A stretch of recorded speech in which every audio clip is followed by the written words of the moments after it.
అందరికీ నమస్కారం అండి.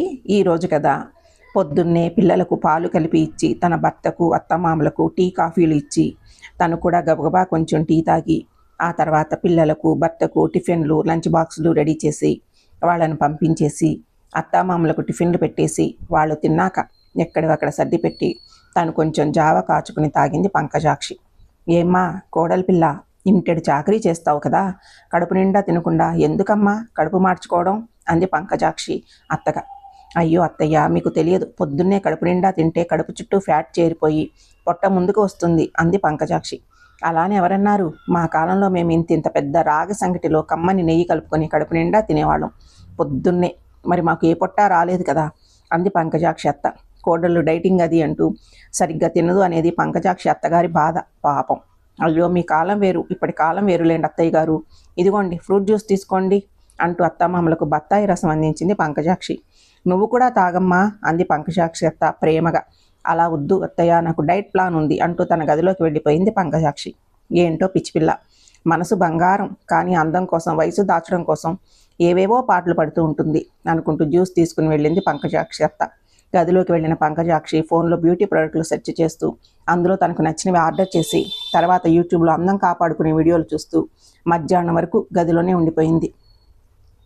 మధ్యాహ్నం భోజనం సమయానికి అత్తమామలకు భోజనం పెట్టి తను మాత్రం ఉడకబెట్టిన కూరగాయలు 2 కప్పులు తినింది. మధ్యాహ్నం భోజనం అయ్యాక ఎవరో మేడం మేడం అంటూ కేక వేస్తే బయటికి వెళ్ళింది పంకజాక్షి. బయట ఒక అబ్బాయి చుడీదార్లు 2 చేతుల్లో పట్టుకుని నిలబడ్డాడు. ఏంటి అంది పంకజాక్షి ఆ అబ్బాయి వైపు చూస్తూ. మేడం, మీ ఇంట్లో కాలేజీ గోయింగ్ గర్ల్స్ ఎవరైనా ఉన్నారా అన్నాడు అబ్బాయి. ఎందుకు అంది పంకజాక్షి అనుమానంగా. అంటే మేడం, మేము సిటీలో కొత్తగా మాల్ ఏర్పాటు చేస్తున్నాం, ఇలా న్యూ డిజైనర్ డ్రెస్సులు అమ్మాయిలకు చూపించి వాళ్ళ అభిప్రాయం తెలుసుకోవడానికి వచ్చాం అన్నాడు ఆ అబ్బాయి ఉత్సాహంగా. ఏం, నేను చూస్తే సరిపోదా అంది పంకజాక్షి ఆసక్తిగా. ఆ అబ్బాయి పంకజాక్షిని యగాదిగా చూసి, అంటే మేడం, అది లేటెస్ట్ ఫ్యాషన్, అమ్మాయిలకైతే బాగా తెలుస్తుంది కదా అని అన్నాడు నసుగుతూ. ఇదిగో అబ్బాయి, అప్పటి నుంచి చూస్తున్నాను, అమ్మాయిలు లేటెస్ట్ ఫ్యాషన్ అంటున్నావు, నేను నీ కంటికి అమ్మాయిలాగా కనిపించడం లేదా అని గయ్యమంది పంకజాక్షి. మీరు అమ్మాయి ఏంటాంటీ అన్నాడు ఆ అబ్బాయి పుసుక్కున నోరు జారి. ఒరే దొంగ సచ్చినోడా, ఇంతసేపటి నుంచి మర్యాదగా మాట్లాడుతూ ఉంటే నన్నే ఆంటీ అంటావా అంటూ కోపంతో ఊగిపోతూ పక్కనే ఉన్న చీపురు కట్ట తీసుకుని తిట్టకుండా తిట్టి ఆ అబ్బాయిని తరిమేసింది పంకజాక్షి. ఆ తర్వాత ఇంకో రోజు జనాభా లెక్కల వాళ్ళు వస్తే ఇంట్లో వాళ్ళందరి వివరాలు చెప్తోంది పంకజాక్షి. చూడండమ్మా, ఇంట్లో ఎంతమంది ఉంటారు అన్నాడు జనాభా లెక్కలతను. మొత్తం 6 అండి అంటూ అందరి పేర్లు, ఎవరికి ఎవరు ఏమవుతారు వివరాలన్నీ చెప్పింది పంకజాక్షి. అంతా అయ్యాక అందరి వయసులో అడగడం మొదలుపెట్టాడు ఆయన. మా మామగారికి 60 ఏళ్ళు, అత్తగారికి 58 ఏళ్ళు, మా ఆయనకేమో 35 ఏళ్ళు, నా పిల్లలకు 8, 10 ఏళ్ళు అంది పంకజాక్షి. మరి మీ వయసు అన్నాడు అతను రాయడానికి పెన్ను పేపర్ మీద పెడుతూ.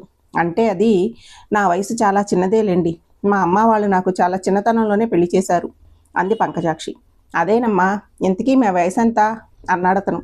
పంకజాక్షి వస్తున్న కోపాన్ని ఆపుకుంటూ, చెప్పక తప్పదంటారా అంది.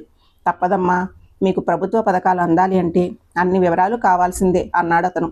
చాలాసేపు తటపటాయించి పంకజాక్షి నా వయసు మరీ అంటూ నసుగుతూ 16 ఏళ్ళు అంది. ఆ మాట వినగానే ఆ జనాభా లెక్కల అధికారి యాడ్లో అవాక్కయ్యారా అన్నట్టు నోరు తెరిచి, ఏంటి 16 ఏళ్ళ అన్నాడు ఆశ్చర్యంగా. అవును అంది పంకజాక్షి. చూడమ్మా, నువ్వు కరెక్ట్ వయసు చెప్పకపోతే భవిష్యత్తులో నీకే ఇబ్బంది అవుతుంది అన్నాడు ఆ వ్యక్తి నచ్చ చెబుతున్నట్టుగా. ఏంటండి, మీరు ఏదో పెద్దవారు కదా అని ఇంతసేపటి నుంచి మర్యాదగా మాట్లాడుతుంటే నేనెందుకు అబద్ధం చెప్తా అంది పంకజాక్షి కోపంగా. పంకజాక్షి వ్యవహారం బాగా అర్థం చేసుకున్న ఆ వ్యక్తి, సరే సరే ఆ విషయం వదిలేయమ్మా అన్నాడు తెలివిగా. ఆ తర్వాత, ఇంతకీ నువ్వు ఏం చదువుకున్నావమ్మా అన్నాడు సౌమ్యంగా. డిగ్రీ అంది పంకజాక్షి.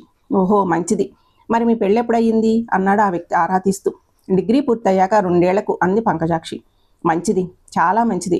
ఆ తర్వాత మీకు పిల్లలు ఎన్నేళ్ల తర్వాత పుట్టారమ్మా అన్నాడు ఆ వ్యక్తి.